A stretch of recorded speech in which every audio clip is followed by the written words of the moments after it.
جو سرکار دو عالم صلی اللہ علیہ وآلہ وسلم نے حل دے دیا ہے اس امت کو ہر طرح کی گمراہی سے بچنے کا، اس پہ کوئی گفتگو ہوتی ہے؟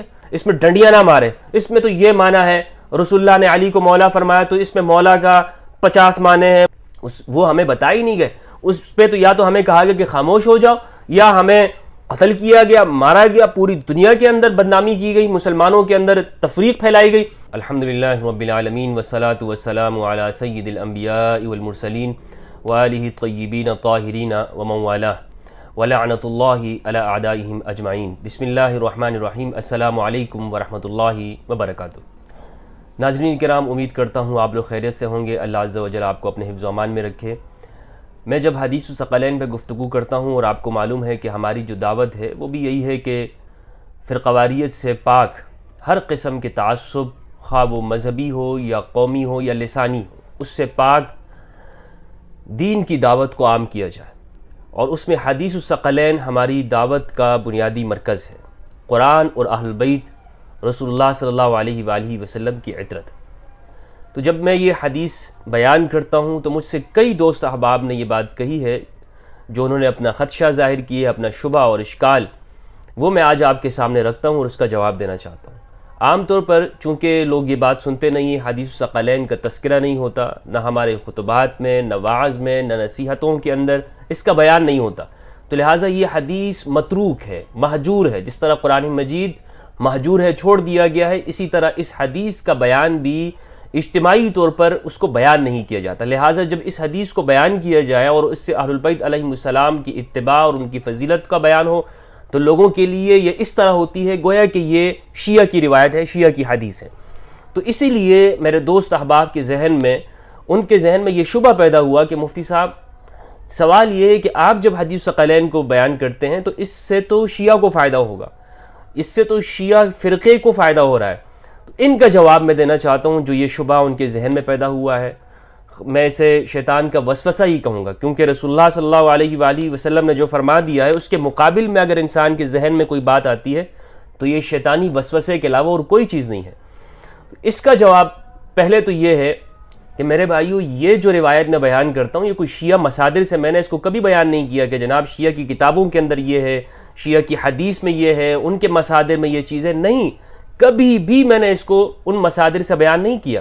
یہ ہمارے مصادر کے اندر، ہمارے اہل سنت والجماعت کے مصادر میں یہ روایات موجود ہیں، اور وہ مصادر یعنی کوئی کمزور درجے کے نہیں ہیں، صحیح، جسے یہ کہا گیا کہ کتاب اللہ کے بعد اگر اتھینٹک ہیں تو یہ صحاح ستہ، اور ہر جگہ پر آپ ہمارے اہل سنت علماء سے صحاح ستہ یہ نام سنتے ہوں گے، تو انہی مصادر سے میں نے اس روایت کو، اس حدیث کو بیان کیا ہے۔ تو یہ سوال تو تب پیدا ہوتا کہ جی ان کو فائدہ ہو رہا ہے جب میں یہ بات کرتا کہ ان کی کتابوں میں یہ لکھا ہوا ہے، ان کتابوں کو پڑھو، اس مسلک کی کتاب کو یہ دیکھو، اس میں یہ بات لکھی ہوئی ہے۔ میں تو یہ آپ سے کہہ رہا ہوں کہ ہمارے مصادر کے اندر جو کہ اتھینٹک ہیں اور جس پر ہمارے لوگوں کا اتفاق ہے، اسی کی طرف دعوت ہے کہ جناب ان کو پڑھ کے دیکھ لیں۔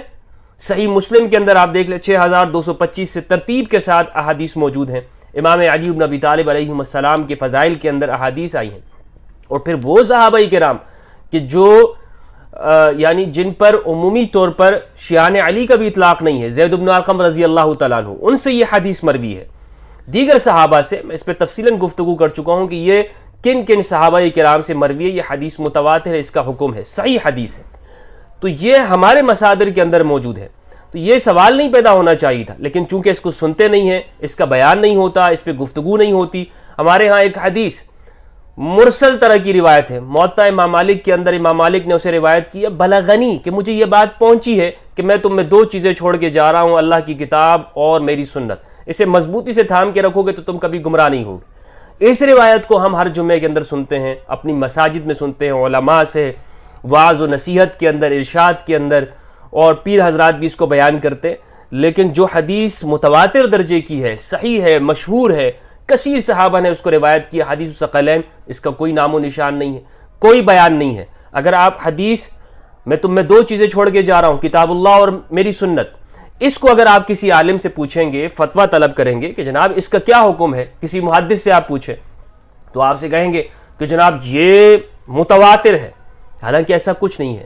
نہ بخاری نے روایت کیا، نہ مسلم نے، نہ نسائی نے، نہ ترمذی نے، نہ ابن ماجہ نے، نہ ابو داؤد نے، کسی نے اس کو روایت نہیں کیا۔ موطا میں یہ بلغنی کے ساتھ موجود ہے، اور پھر مستدرک کے اندر اس کی سند ملتی ہے، لیکن پہلا جو مصدر ہے اس کے اندر اس کی سند موجود نہیں ہے۔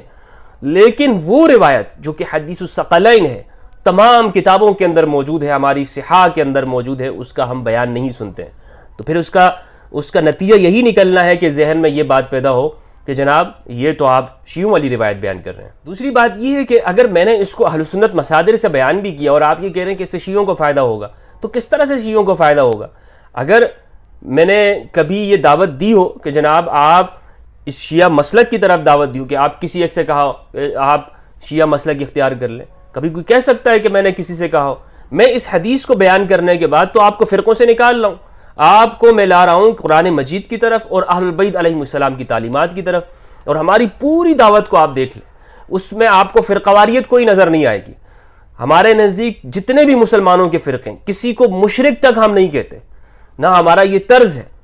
تو اس حدیث کو بیان کر کے ہم مسلمانوں کو ایک پلیٹ فارم کے اوپر لانا چاہتے ہیں کہ جس سے مسلمانوں کی وحدت ہو، کہ آپ ہر فرقہ دوسرے کو کافر کہہ رہے ہیں، دوسرے کے اوپر شرک کے، گستاخی کے، توہین کے الزامات لگ رہے ہیں، یہ کہہ رہے ہیں کہ جناب وہ صحابہ کی گستاخ ہیں، وہ کہہ رہے ہیں کہ یہ رسول کے گستاخ ہیں۔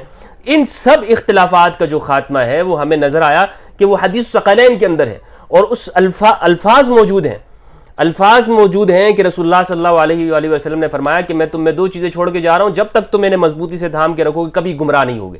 وہ گمراہی کیا ہے؟ آج اجتماعی طور پر جو امت مسلمہ فرقواریت کا شکار ہے، زوال کے اندر ہے، یہی تو گمراہی ہے۔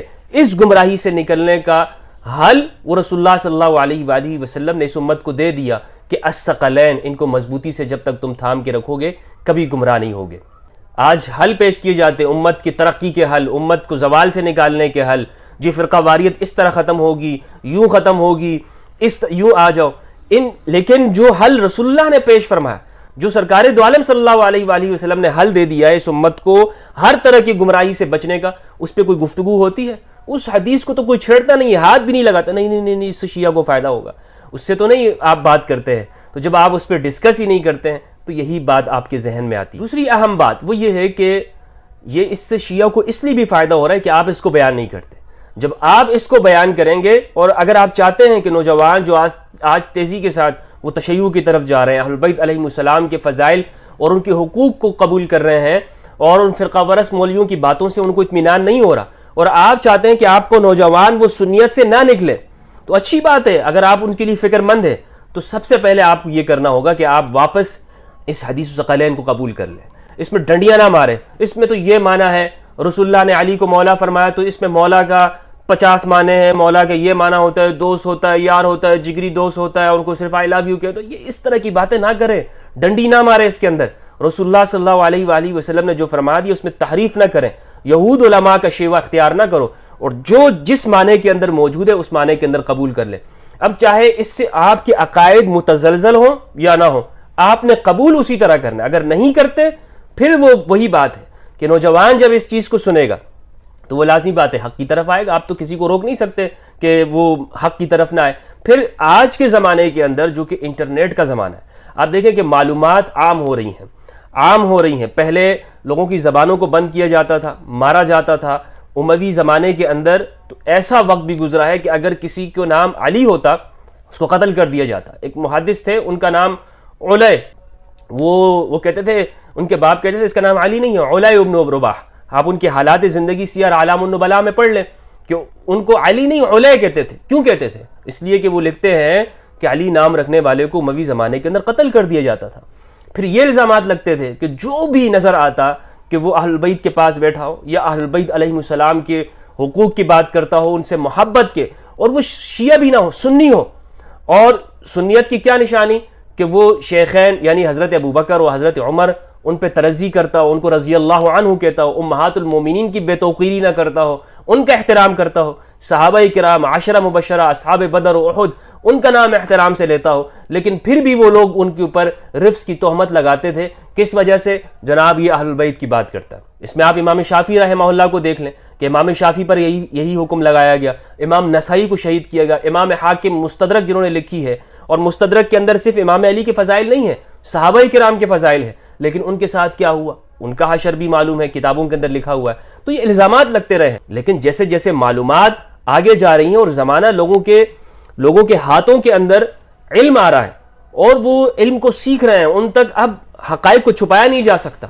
تو وہ اس چیز کی طرف آ رہے ہیں کہ بھائی یہ تو ہم سے بہت بڑی حقیقت چھپائی گئی، ہمیں تو انہوں نے لگا دیا چھوٹی چھوٹی باتوں کے اندر، لیکن بڑے جو اصل دین کے اہم ارکان ہیں یا دین کے حقوق ہیں وہ ہمیں بتا ہی نہیں گئے.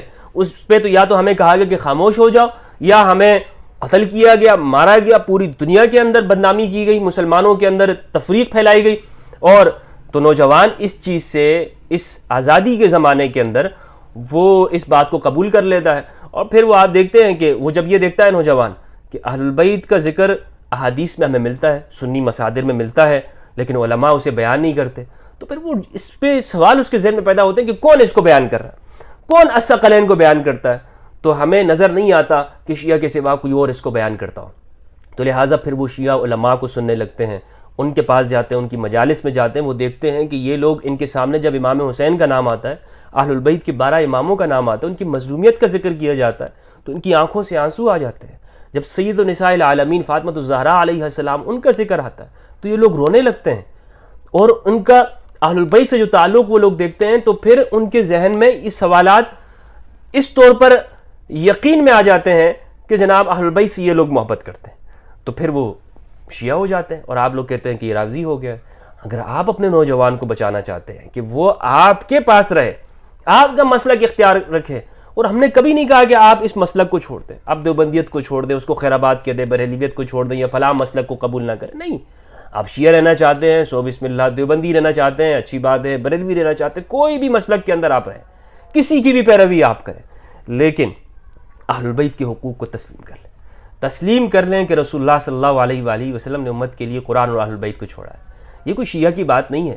میں آج آپ سے دل سے یہ بات کہہ رہا ہوں کہ میں نے اس چیز کے اوپر جو یعنی حقائق کے ساتھ گفتگو کی، اور میں نے اس چیز کو پایا کہ ہم نے اہل البیت علیہ السلام کے ساتھ حق ادا نہیں کیا، نا انصافی ہم نے کی ہے، ان کے حقوق نہیں دے رہے ہیں. ہم محبت کی بات کرتے ہیں لیکن وہ محبت ہمیں اس طور پہ نظر نہیں آتی. اگر ہم یعنی امام حسین علیہ السلام پہ سوالات کر دیے جاتے ہیں، امام علی علیہ السلام کے فیصلوں پہ سوالات ہوتے ہیں، یہ اتباع کا نام ہے، یہ محبت اسے کہتے ہیں. آپ چھوٹے چھوٹے مسئلہ تو فلاں امام سے لیتے ہیں، لیکن آپ کی گفتگو کے اندر کبھی بھی ہم نے نہیں دیکھا کہ آپ امام جعفر صادق علیہ السلام کو یا امام زین العابدین سید سجاد کو، علی ابن حسین علیہ السلام ان کو ڈسکس کرتے ہو. امام محمد الباقر کے نام پر آپ نے مدارس کے نام رکھے ہو. مجھے بتائیں نا کس سنی کے مدرسے کا نام ہے یا جامعہ کا نام ہے جامعہ امام محمد الباقر؟ کوئی ایک سنی مدرسہ مجھے بتا دیں، بتائیں کسی ایک سنی مدرسے کا نام بتائیں جس کے یعنی نام جامعۃ الجعفر صادق ہو علیہ السلام. کسی ایک سنی مدرسے کا نام بتائیں جس کے مدرسے کا نام امام حسن عسکری علیہ السلام کے نام پر ہو. پھر آپ مسجد کا نام بتا دیں، چلے مسجد کا نام بتا دیں کہ مسجد باقر علیہ السلام.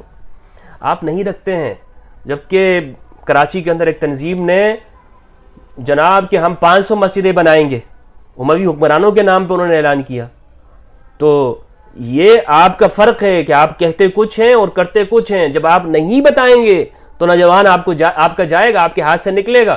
اس کو اگر آپ روکنا چاہتے ہیں تو اس کا حل یہی ہے. اور میں چاہتا ہوں کہ آپ اگر آپ مخلص ہیں، کہ اپنے نوجوان کو روکنا چاہتے ہیں تو حدیث ثقلین کو بیان کریں، ورنہ مشکل ہے آپ سے. اس انٹرنیٹ کے زمانے میں علم لوگوں کے پاس جا رہا ہے، حدیث ثقلین کا بیان جا رہا ہے، وہ نہیں رکیں گے، کیونکہ ہر ایک کو یہ سمجھتا ہے کہ میں نے کلمہ پڑھا ہے رسول اللہ صلی اللہ علیہ وآلہ وسلم کا. مولویوں کا کلمہ نہیں پڑھا ہے، بابوں کا کلمہ نہیں پڑھا، کسی امام بخاری یا فلاں کا کلمہ نہیں پڑھا ہوا ہے، رسول اللہ صلی اللہ علیہ وآلہ وسلم کا کلمہ پڑھا ہے نا. تو ہم نے اس پہ عمل کرنا ہے اور آخرت میں اللہ سبحانہ و تعالیٰ کو جواب دینا ہے کہ ہم نے جو رسول اللہ صلی اللہ علیہ وآلہ وسلم نے فرمایا 2 چیزیں چھوڑ کے جا رہا ہوں، اس پہ عمل کیا یا نہیں کیا، ہم نے دین کہاں سے لیا، ہم نے کس طور پر اس چیز کو سمجھا ہے. تو یہ وہ بات ہے جو میں چاہ رہا تھا کہ وسوسہ، میں اس کو وسوسہ اسی لیے کہتا ہوں کہ اہل البیت علیہ السلام کے بارے میں اگر کسی ذہن میں سوال پیدا ہوتا ہے نا، تو ایک تو وہ ہے کہ نادانی کی بنیاد پر ہو کہ جناب سمجھنا چاہتا ہوں، دوسرا یہ ہے کہ ہمارے دلوں میں اور ذہن میں یہ بات بٹھائی گئی ہے. اس چیز کو بڑے عرصے میں میڈیا کے ذریعے سے، دیگر ذرائع سے یہ دماغوں میں یہ بات بٹھا دی گئی کہ اہل البیت علیہ السلام شیعہ کے ہیں، اہل البیت کا ذکر کرنے والا وہ شیعہ رافضی ہوتا ہے.